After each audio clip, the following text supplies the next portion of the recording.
आप सबका स्वागत है। आप देख रहे हो लाइफ साइंस कैफ़े, जिसमें हम सामाजिक विज्ञान कर रहे हैं 7th क्लास की। फर्स्ट चैप्टर हमारा हो चुका है। सेकंड चैप्टर देखिए, हमारी पृथ्वी जो है हम उसके अंदर की संरचना के बारे में पढ़ेंगे। हमारी पृथ्वी गतिशील ग्रह है, इसके अंदर और बाहर निरंतर परिवर्तन होता रहता है।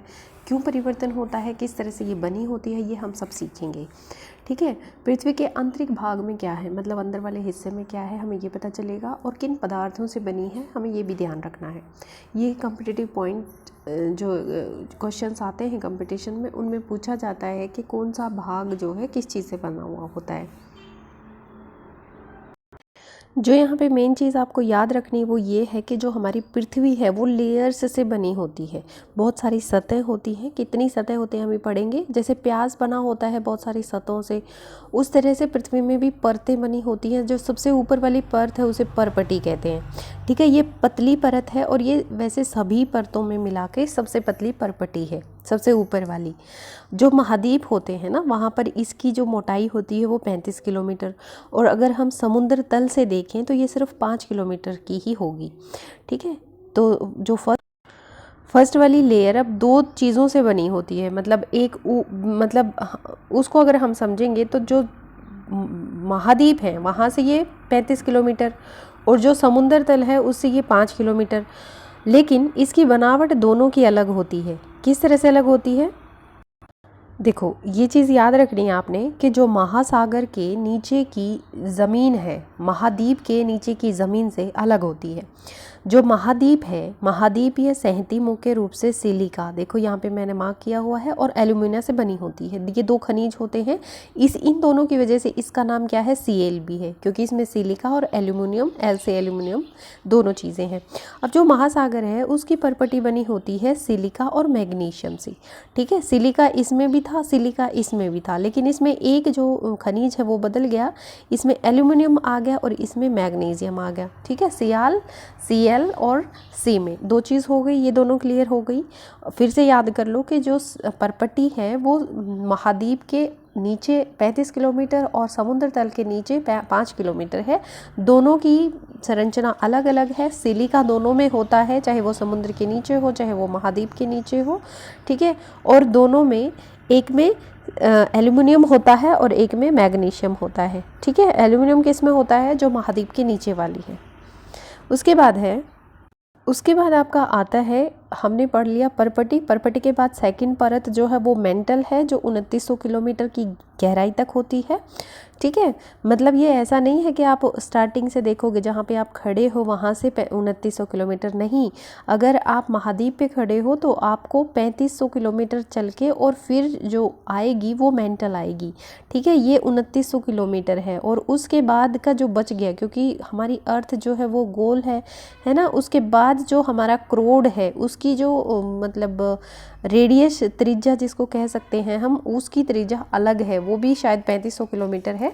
हाँ, अभी मैं बता देती हूँ एक बार चेक करके। हाँ, 3500 किलोमीटर है। ठीक है, जो नीचे वाला रोड है, रोड तीसरी परत, ये फिर 3500 किलोमीटर, पहले 3500 थी, फिर 2900 किलोमीटर है, और फिर से 3500 किलोमीटर है, इतनी। लेकिन हम इसके सेंटर में नहीं जा सकते क्योंकि यहाँ पे बहुत ज़्यादा तापमान है, बहुत ज़्यादा दाब है। ठीक है, प्रेशर बहुत ज़्यादा होता है। उससे पहले हम एक बार इसे समझ लेते हैं क्या दिया हुआ है। विश्व की सबसे गहरी खान दक्षिण अफ्रीका में स्थित है। जो खान बनाई जाती हैं उसमें विश्व की सबसे गहरी खान कहाँ है, दक्षिण अफ्रीका में। ये क्यों है, क्योंकि इसकी गहराई 4 किलोमीटर है। तेल को खोजने के लिए इंजीनियर 6 किलोमीटर गहराई तक खोद चुके थे। ठीक है, उन्होंने तेल को खोजना था और वो 6 किलोमीटर तक पहुंच गई। अब जो हमारी पृथ्वी का केंद्र है, जो कि बिल्कुल असंभव है जाना वहाँ पे, पृथ्वी के केंद्र पे, वो समुद्र तल से 6000 किलोमीटर गहराई तक खोदना होगा। अगर हमें पृथ्वी के केंद्र पर जाना है तो 6000 किलोमीटर तक जाना होगा। तो ये चीज़ें थी हमारी पृथ्वी के। और ये देखिए, महाद्वीपीय परपटी ऐसी होती है, मतलब हम महाद्वीप पे खड़े हैं और यहाँ से हमें यहाँ पे 3500 किलोमीटर, और ये महासागर है। महासागर ये परपटी, मतलब महासागर के नीचे की जो परपटी है ये वाली 5 किलोमीटर है। अब आप समझ गए कि क्यों ये 3500 है और क्यों ये 5 है। ऊपर पानी ही पानी भरा हुआ है। तो ये चीज़ क्लियर हो जानी चाहिए आपको। उसके बाद आता है कि हमने पढ़ा था कि जो हमारा क्रोड है, सबसे अंदर वाला हिस्सा, वो 3500 किलोमीटर है। ठीक है, ये मुख्यतः निकल और लोहे से बनी होती है। ठीक है, इसलिए इसको नीते हैं, क्या कहते हैं, नी फॉर निकल और एफ फॉर फेरस, फेरस होता है क्योंकि ये लोहे से बना होता है, आयरन जिसे कहते हैं। अब है कि पृथ्वी के आयतन के केवल 1% हिस्सा ही पर्पटी है। अब हमारी पृथ्वी कितनी बड़ी है, उसमें 1% हिस्सा क्या है, हमारी 15% हिस्सा जो है वो क्रोड है। क्लियर हो गया आपको। 84% क्या है आपका मेंटल है, 15% हिस्सा आपका क्रोड है। इस तरह के क्वेश्चन बना के वो दे देते हैं कि कितना क्रोड ने हमारी पृथ्वी का कितना हिस्सा घेरा हुआ है। तो क्रोड कितना है हमारा 15%, फिर मेंटल ने कितना घेरा हुआ है पूछ लेंगे, जो बीच वाला है वो 84%। और इसको याद कैसे करोगे, देखो जो हमारी पर्पटी है जो सबसे पहले है, ठीक है, फर्स्ट नंबर पे आई, उसका हिस्सा है 1%। उसके बाद हमारी मेंटल है, अगर आप मेंटल हो जाओ, अगर आप पागल हो जाओ तो आपकी 84% ज़िंदगी तो ख़त्म हो जाएगी, क्योंकि आपको पता ही नहीं क्या हो रहा है, सभी दूसरे डिसीजन लेंगे, ये होगा वो होगा, है ना। तो इस तरह से भी आप याद कर सकते हो, या फिर आपके पास कोई और ट्रिक है तो उससे याद कर लो। फिर बीच वाली है वो 15% है, 15 बिल्कुल अलग नंबर है, और मतलब ये ऐसे भी याद कर सकते हो, 84% खराब हो जाएगी, मान लो पागल हो गया कोई, या फिर आपके आसपास हो जाए, या आप हो जाओ। 1% क्या है, ये है कि पहले नंबर की ही परत है, इसलिए ये 1 नंबर है, 1% है, और बाकी का दोनों को मिला के जो बच गया वो 15% है, तो वो करोड़ हुआ। अब हमारी पृथ्वी की त्रिज्या कितनी है, हमारी पूरी पृथ्वी की त्रिज्या है 6371 किलोमीटर है, ठीक है। हमारी पृथ्वी की रेडियस कितनी है, 6371 किलोमीटर है, ये भी याद रखना है। फिर खनिज और खनिज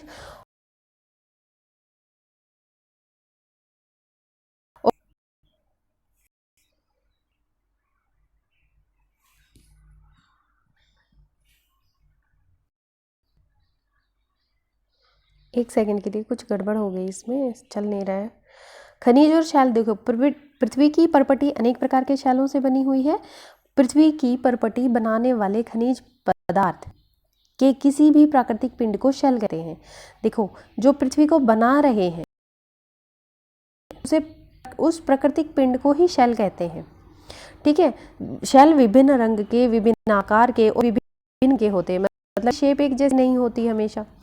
अब देखो जो मुख्य रूप 3 प्रकार के शैल होते हैं, ये बहुत ज़रूरी है, आपने याद करना है। आग्नेय शैल, अवसादी शैल और कायांतरित शैल, मतलब जिनको बदला जा सकता है।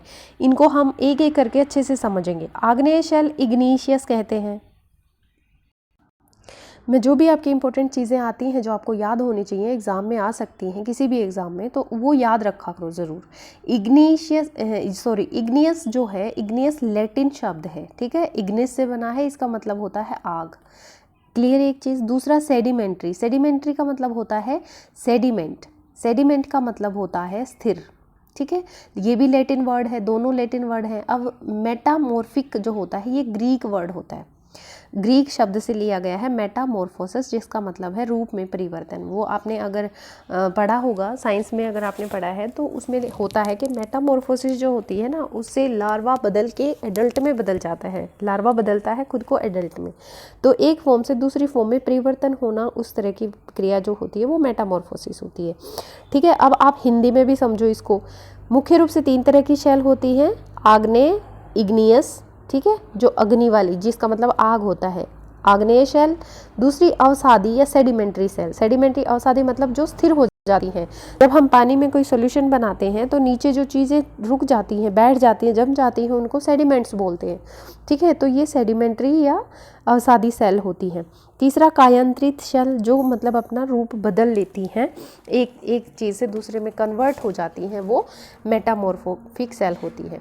अब देखिए द्रवित मैग्मा ठंडा होकर ठोस हो जाता है, क्लियर है। जो मैग्मा है, हम मैग्मा की बात कर रहे हैं सबसे पहले, वो पहले द्रवित होगा, क्योंकि हाई प्रेशर और हाई टेम्परेचर होता है हमारे पृथ्वी के अंदर बिल्कुल, तो वो पहले लिक्विड हो जाएगा और फिर वो ठोस हो जाएगा।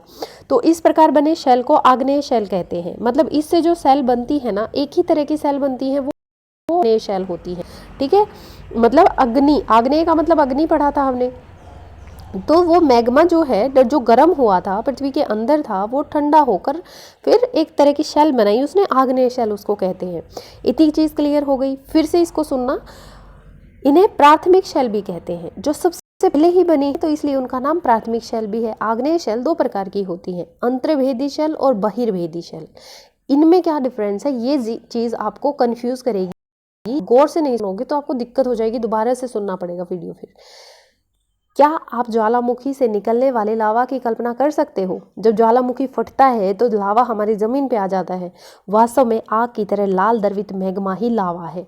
ठीक है, ये मैग्मा क्या है, लाल हो जाता है गर्मी की वजह से, और इसे ही लावा कहते हैं, जो पृथ्वी के आंतरिक भाग से निकलकर सतह पर आ जाता है। यही चीज़ मैंने बोली कि द्रवित लावा, द्रवित मैग्मा होता है, बहुत लाल कलर का होता है, इसे लावा कहते हैं, और ये ज़मीन के ऊपर आ जाता है। ये द्रवित लावा पृथ्वी की सतह पर आते ही तेज़ी से ठंडा होकर ठोस बन जाता है। कन्फ्यूज़न नहीं होना है, दोबारा से सुन लेना चाहिए। लेकिन जो लाल द्रवित मैग्मा है उसे ही लावा कहते हैं, पृथ्वी की सतह पर आकर ठंडा हो जाता है और इसको ये ठोस बन जाता है। परपटी पर फिर जो ठोस सेल बनते हैं उन्हें बहिर्भेदी आग्नेय शैल कहते हैं। क्लियर हो गया? किससे बनते हैं ये? मैग्मा से बनते हैं। मैग्मा क्या है? लावा ही मैग्मा है। उसके बाद ये बहिर्भेदी, क्योंकि ये पृथ्वी के बाहर आके ठंडे होते हैं, जिनसे फिर शैल बनता है, फिर उसको बहिर्भेदी आग्नेय शैल कहते हैं। इनकी संरचना बहुत महीन दानों वाली होती है, मतलब जो इनके दाने होते हैं बहुत पतले पतले छोटे छोटे होते हैं, जैसे कि बेसाल्ट। इसका एक उदाहरण भी याद कर लो, या चला जाएगा, इतना मेहनत कर रहे हो। बेसाल्ट, ठीक है, बेस पे आके आया वो, ठीक है, जमीन के अर्थ पे आया, उसके बेस पे आया, तो बेसाल्ट याद कर लो। फिर दक्कन पठार बेसाल्ट शैलों से ही बना है। अब कौन सा पठार है जो सिर्फ बेसाल्ट शैलों से? तो दक्कन पठार है ना, क्योंकि पृथ्वी का कोई ढक्कन थोड़ी ना है, मुंह थोड़ी ना है, मुंह और ढक्कन ऐसे याद कर लो। फिर है द्रवित मैग्मा, कभी भी भूपर्पटी के अंदर गहराई में ठंडा हो जाता है। कभी कभी ऐसा होता है कि जो मैग्मा, जो लावा, गर्म लावा था, पृथ्वी के सतह पर आ गया, वो तो बहिर्भेदी शैल बना दिया उसने, लेकिन कभी कभी वो ज़मीन के अंदर ही ठंडा हो जाता है। इस तरह से जो शैल बनती हैं वो होती हैं अंतर्भेदी आग्नेय शैल। क्लियर हो गया? अंदर वाली सेल को धीरे धीरे ठंडा होने के कारण ये दोनों बड़े रूप ले लेते हैं। देखो, ये बड़े दानों का रूप ले लेते हैं। उस बाहर वाली शैल में क्या था, दाने छोटे हो गए थे। अब इसमें दाने क्या है, बड़े बड़े, क्योंकि धीरे धीरे ठंडा हो रहा है। और उसमें छोटे दाने क्यों बने? क्योंकि वो तेजी से ठंडा हो रहा था। ग्रेनाइट ऐसे ही शैलों का एक उदाहरण है। ठीक है, उसका क्या उदाहरण था, भूलना नहीं है बिल्कुल भी। उसका उदाहरण था, एक सेकंड के लिए मैं ही कंफ्यूज हो गई। बेसाल्ट, बेस पे आए थे, अर्थ के बेस पे, तो बेसाल्ट। और इसका ग्रेनाइट, ग्रेनाइट आपने पहले भी सुना होगा। ठीक है, अंतर्भेदी का ग्रेनाइट है। फिर है लेई मसालों और दानों का चूर्ण बनाने के लिए जिन आकर्षण पत्थरों की उपयोग होता है वे ग्रेनाइट होते हैं। दानों का चूर्ण, दाने वाला, जैसे फर्श लाते हैं, ग्रेनाइट फर्श है भाई ये, है ना, इस तरह से मोटे दाने होते हैं, तो उनके मसालों और दानों का चूर्ण बनाने के लिए इन अपघर्षण पत्थरों का उपयोग होता है।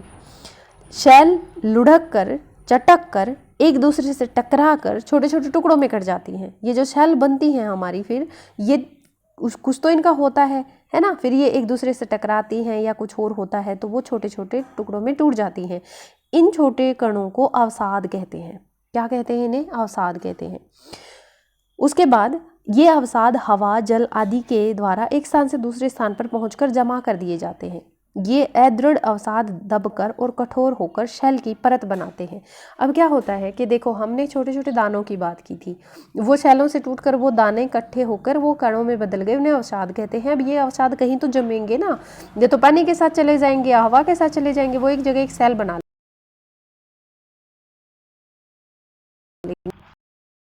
आग्नेय शैल क्या होती हैं? आग्नेय में अंतर्भेदी, बहिर्भेदी शैल क्या होती हैं? उनके उदाहरण क्या क्या हैं? ग्रेनाइट और बेसाल्ट। के लिए बलुआ पत्थर जो है रेत के दानों से बनता है।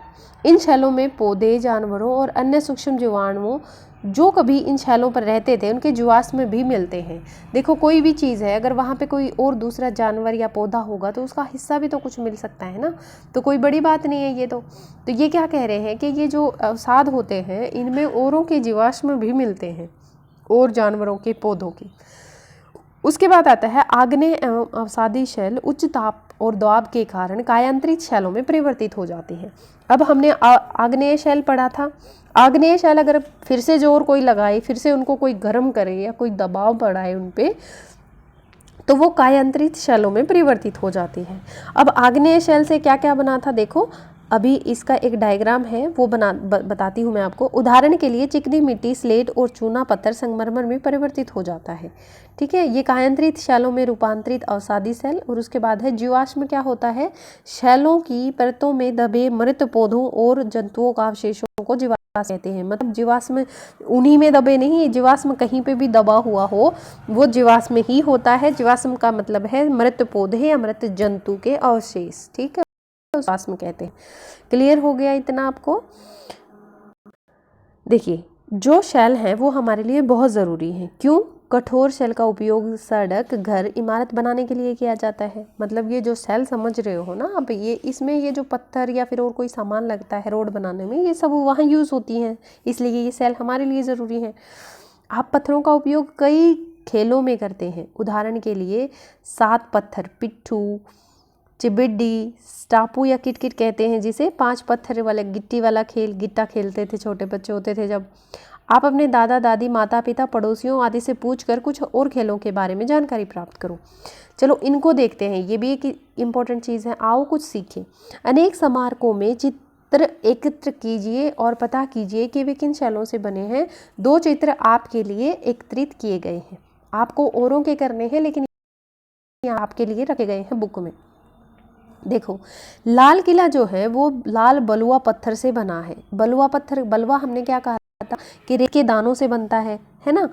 अब है ताजमहल, सफ़ेद संगमरमर से बना है। संगमरमर किससे बना है ये आपको बताना है। अगर आपने अभी ध्यान से पढ़ा था तो मैंने बताया होगा कि संगमरमर किससे बना होता है। देखो फिर से उदाहरण के लिए हमने पढ़ा था, चिकनी मिट्टी, स्लेट और चूना पत्थर संगमरमर में परिवर्तित हो जाते हैं। समझ गए? यही तो लाइन पड़ी थी। आग्नेय और अवसादी शैल उच्च ताप और दाब के कारण कायांतरित शैलों में परिवर्तित हो जाते हैं। फिर जैसे चिकनी मिट्टी है या चूना पत्थर है वो संगमरमर में बदल जाते हैं। क्लियर हो गया? और लाल किला है, लाल बलुआ पत्थर से बनता है। आपको ये जानकर आश्चर्य होगा कि किन्हीं निश्चित दिशाओं में एक प्रकार की शैल चक्रीय तरीके से एक दूसरे में परिवर्तित हो जाती है। यहाँ पे आपको दिखाया गया है, देखो ये जो है ना, एक शैल दूसरे में परिवर्तित होने की प्रक्रिया को शैल चक्र कहते हैं। जैसे हमारे पानी का चक्कर होता है या फिर और भी साइकिल जिसको बोलते हैं, वाटर साइकिल, पानी चक्र, है ना। जैसे पानी एक फॉर्म से दूसरी फॉर्म में चला जाता है, इसी तरह से जब शैल एक से दूसरे में बदल जाते हैं उसे शैल चक्र कहते हैं। आप जानते हैं कि द्रवित मैग्मा ठंडा होकर आग्नेय शैल ठंडा होकर ठोस आग्नेय शैल बन जाता है। ठीक है, ठोस आग्नेय शैल किससे बनता है? मैग्मा से या लावा से कह सकते हो आप। ये आग्नेय शैल छोटे छोटे टुकड़ों में टूटकर एक स्थान से दूसरे स्थान पर स्थानांतरित होकर अवसादी शैल का निर्माण करते हैं। दूसरी चीज़ भी आपको याद है कि यही शैल जो होती है आग्नेय शैल टूटकर अवसादी शैल बनाती हैं। ताप और दाब बढ़ने के कारण आग्नेय और अवसादी शैल कायांतरित शैल में बदल जाती हैं। अब जब ये आग्नेय शैल थी, ये आपको याद है कि ये मैग्मा से बनी है, उसका जब टेम्परेचर कम हो गया तो ये आग्नेय शैल बन गई। अब आग्नेय शैल पे फिर से टेम्परेचर बढ़ाओगे, प्रेशर बढ़ाओगे तो वो फिर से कायांतरित शैल में बदल जाएंगी। कायांतरित शैल क्या थी आपकी? Metamorphic cells. जो इंग्लिश मीडियम के बच्चे हैं वो याद करें मेटामॉर्फिक। अत्यधिक ताप और दाब बढ़ने के कारण कायांतरित शैल पुनः पिघलकर द्रवित मैग्मा बन जाती है। तो ये मतलब चक्र चलता रहता है। यह द्रवित मैग्मा पुनः ठंडा होकर ठोस आग्नेय शैल में परिवर्तित हो जाता है। आग्नेय शैल भी हमने 2 तरह की पढ़ी थी कि जो बाहिर क्या था, बाहिर अंतभेदी। ठीक है, ये वाला पढ़ा था। अब मैग्मा सेल को हम फिर से पढ़ते हैं। देखो हमने डायग्राम में यहाँ पे शॉर्ट में करके दिया हुआ है, ये सीखना है। जो मैग्मा था ये पृथ्वी के बिल्कुल अंदर से मैग्मा बाहर आया और ऐसे निकल के यहाँ पे ठंडा हो गया। अब जो बाहिर्भेदी आग्नेय शैल बनेगी वो कैसी होगी? उसके दाने छोटे छोटे होंगे, और जो अंदर ही कुछ मैग्मा ठंडा होने लगा है उसकी जो सेल्स होंगी, उसके जो दाने होंगे वो मोटे होंगे। ठीक है, ये होती है अंतर्भेदी और बाहिर्भेदी। अब बाहिर्भेदी जो थी उसका जो एक एग्जाम्पल था वो था ग्रेनाइट। क्लियर है? ग्रेनाइट। दूसरा जो हमारी आग्नेय शैल थी जो बाहिर्भेदी थी वो बेसाल्ट, वो दक्कन पठार में ज़्यादा बताया था हमने।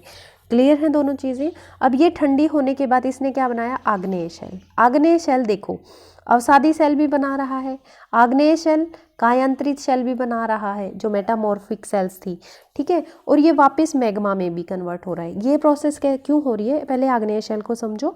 जब इसका टेम्परेचर और प्रेशर बढ़ा दिया हमने, दाब और तापमान हमने बढ़ा दिया, तो वापस से ये मैग्मा में कन्वर्ट हो गई, है ना। जब ये टूट गई, जब ये आपस में घर्षण से या किसी भी तरीके से तो छोटे छोटे दानों में टूट गई, तो फिर इसके दाने कहीं पे चले गए और एक जगह इकट्ठा हो गए, इससे तलछट या अवसाद सेल बनी, ठीक है। अब इससे क्या बन जाता है, फिर से हमने पढ़ा था कि कुछ ऐसी कंडीशंस होती हैं जिसमें कायांतरित सेल में परिवर्तित हो जाती हैं। अब अवसादी सेल, अवसाद जो होते हैं वो अवसादी सेल बनाते हैं, अवसादी सेल भी कायांतरित सेल में बदल जाते हैं, और ये जो बाकी के दोनों हैं ये सारे मतलब अवसादी सेल और कायांतरित सेल फिर से मैग्मा बना देते हैं, क्योंकि बने तो इनका ओरिजिन तो यहीं से हुआ था। क्लियर हो गया? अगर नहीं हुआ है तो प्लीज़ इसको दोबारा सुन लें और समझ में आ जाएगा, इतना मुश्किल चैप्टर है नहीं। उसके बाद आता है कि आपके राज्य में कौन से खनिज पाए जाते हैं। ये क्वेश्चन बहुत ज़रूरी है और इस तरह के क्वेश्चन आ जाते हैं दोबारा। अगर आप अपना दिमाग नहीं चलाओगे, कुछ ढूंढोगे नहीं, कुछ करोगे नहीं, तो आपको नहीं पता चलेगा। तो ये बताना है आपने आपके राज्य में कौन से खनिज पाए जाते हैं। कमेंट बॉक्स में नहीं कर सकते तो आप ऐसे क्या करो, दूसरी जो वीडियोस हैं, किसी भी वीडियो पे जाके इस वीडियो का लिंक देकर मुझे बताओ कि इस वीडियो में आपने ये बताया था, इसका आंसर बताओ, ठीक है। फिर कक्षा में दिखाए गए कुछ नमूने एकत्रित कीजिए। आपकी कक्षा में कुछ दिखाया होगा टीचर ने, उसके चलो उसको छोड़ दो, फिर ये पढ़ लेते हैं। शैल विभिन्न खनिजों से बनी होती हैं, ठीक है। हमारी शैलों में क्या होते हैं, खनिज पदार्थ ही तो होते हैं। खनिज प्राकृतिक रूप से पाए जाने वाले पदार्थ हैं जिनका निश्चित भौतिक गुणधर्म और निश्चित रासायनिक मिश्रण होता है, ठीक है। वो दो या दो से ज़्यादा चीज़ों से मिलके बने होते हैं। खनिज मानव जाति के लिए बहुत ज़रूरी है। कुछ का उपयोग ईंधन की तरह होता है, जैसे कोयला है, प्राकृतिक गैस है, पेट्रोलियम है। इनका उपयोग उद्योगों, औषधि और उर्वरक में किया जाता है। औषधि मतलब दवाइयाँ, और उर्वरक जो हमारे पेड़ पौधों को चाहिए उनमें ही यूज़ होता है, जैसे कि लोहा, एल्यूमिनियम, सोना, यूरेनियम आदि, ठीक है। तो क्या है, जो शैल होती हैं यही वो सारी चीज़ें हैं जिससे हमें जैसे कोयला मिलता है, प्राकृतिक गैस मिलती है, पेट्रोलियम मिलता है। ये सारी चीज़ें हमारे लिए बहुत ज़रूरी है। आई होप ये आप कुछ समझ आ गया होगा, और अगर नहीं भी आया है तो आप इसको दोबारा से सुनो। बहुत इजी चैप्टर है और बहुत ज़्यादा स्कोरिंग है competitive exams point of view से, तो आपको मैंने बेस्ट तरीके से करवाया है। Thank you for watching life science cafe. अगर आपको समझ में आ गया है तो लाइक ज़रूर कर देना।